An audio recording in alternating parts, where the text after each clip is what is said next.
Elon Musk first move, it basically was to fire at least 4 top executives at Twitter, including CEO Parag Agrawal. There we go. And let's see. So Ethereum fired. Elon Musk fired at least top 4 Twitter executives on Thursday as part of his first move after officially becoming Twitter's owner. According to sources familiar with the matter, the executives fired included CEO Parag Agrawal, Chief Financial Officer Ned Siegel, and top legal and priority executive Vijay. I swear I just heard somebody say the name and then I forgot how to say it.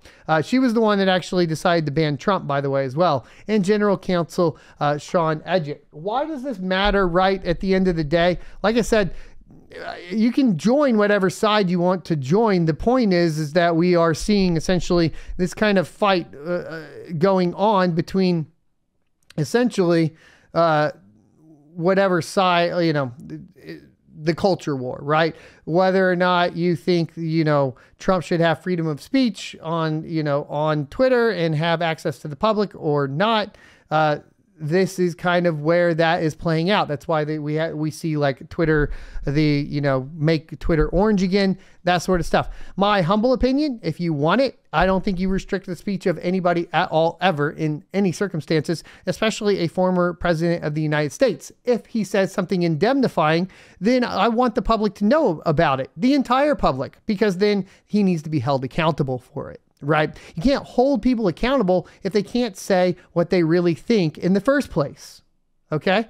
And this is just, it's absolute ridiculousness that we would ban essentially a former president of the United States from being able to speak on any sort of platform. That's my humble opinion. I think that goes the same for Kanye, right? Yay. As long as there's no direct outcry of violence towards another human being. I also am against doxing. I'll say that. As long as there's none of that sort of stuff, in my humble opinion, we should be able to see it all. Why? Because I want the entire public to see it and I want us to make informed decisions. All that happens when you ban people is you create little pockets of radicalism. That's all that ends up happening. And you take somebody like Kanye, for example, here most recently, and you can look at him become more and more radicalized as the pressures clamp down on him more and more, right? You're not helping him. You could see in the Lex Fridman podcast, which was just wild to watch, that he trusts nobody. And to a certain extent, you can understand why he would trust nobody. So I think just to put that to rest as far as it goes, I think Kanye is a perfect example of how you radicalize somebody by trying to silence certain individuals and not let the word get out, not let people state their opinions and proper, arguments to the contrary. 1 second.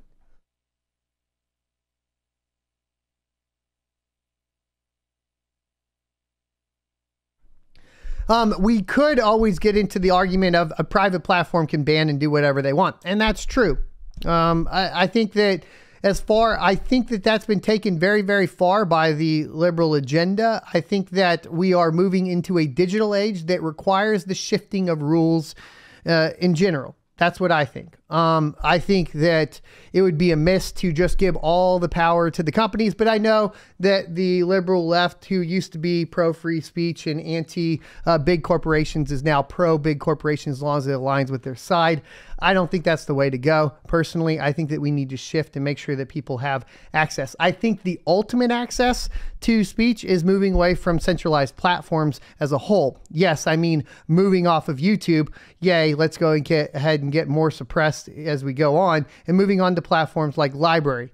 Yes, Rumble is an option, but Rumble is owned by an entity, meaning that you still have to put trust in a single entity. Decentralization is the ultimate goal that we move towards over across all of this, where the actual keys, the public keys and the private keys, are in the hands of, well, the public. And once you get to that point, then we don't really have to worry about a private platform. I, as an individual on my channel and my particular YouTube chat, etc., will be able to ban people that maybe get out of line compared for our particular community. And you within your particular community can make those decisions too as an individual.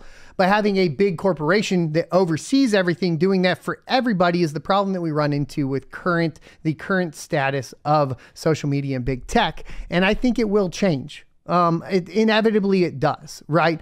Inevitably, the thing is right now what you're going to see on Twitter is you're going to see everybody on the left start to leave Twitter. They're going to try to start their own new platforms. They're going to have the protests. That'll all happen and blah, blah, blah. What I hope it ends up moving into is them clicking over and saying, oh yeah, I want to support decentralized, right? That's the move that we want to see. Because previously what we were seeing, right, is basically Twitter making decisions to ban individuals that didn't agree with them, right? And those individuals moved to new platforms. Those individuals started moving towards decentralization.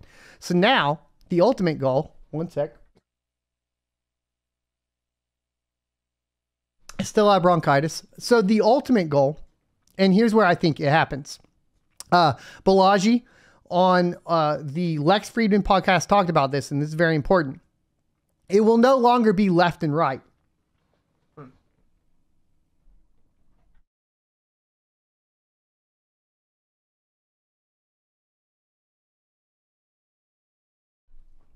Woo.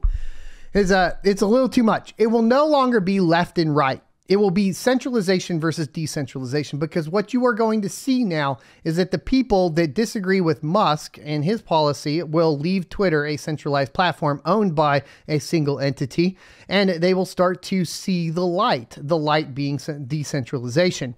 So now what we end up having is we will have basically both the sides come together as far as the people are concerned, left and right, under the umbrella of decentralization, in protest to large corporations and centralized entities controlling their speech. That is the ultimate goal, and that is where I think we move to, and that is all inclusive. So when we make these distinctions between, well, the left did this or the right did that, blah, blah, blah, no, that's not the actual argument. The argument is eventually, because the left did this to the right and the right did this to the left, and it was actually just some big entity of big tech or a big tech mogul like Elon Musk, you end up having these people move into the light and seeing the light of decentralization. That's how I see it moving forward in the future.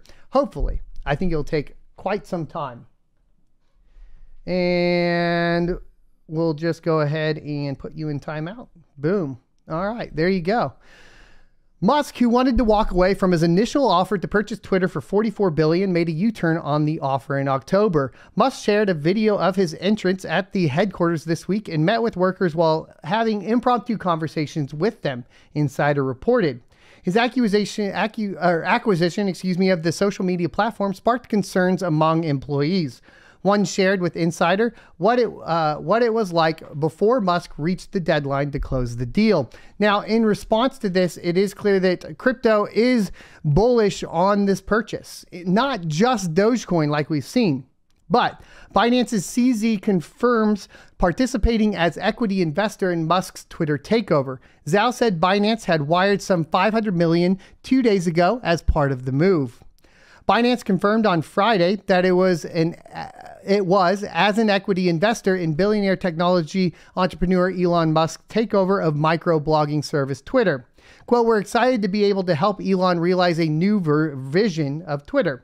End quote. Binance founder Changpeng Zhao said in an email statement, "We aim to play a role in bringing social media and Web3 together in order to broaden the use and adoption of crypto and blockchain technology."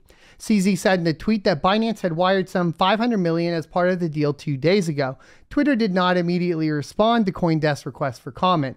In May, CZ referred to the $500 million commitment as a small contribution to the cause in a tweet after news of the takeover first emerged. CZ added that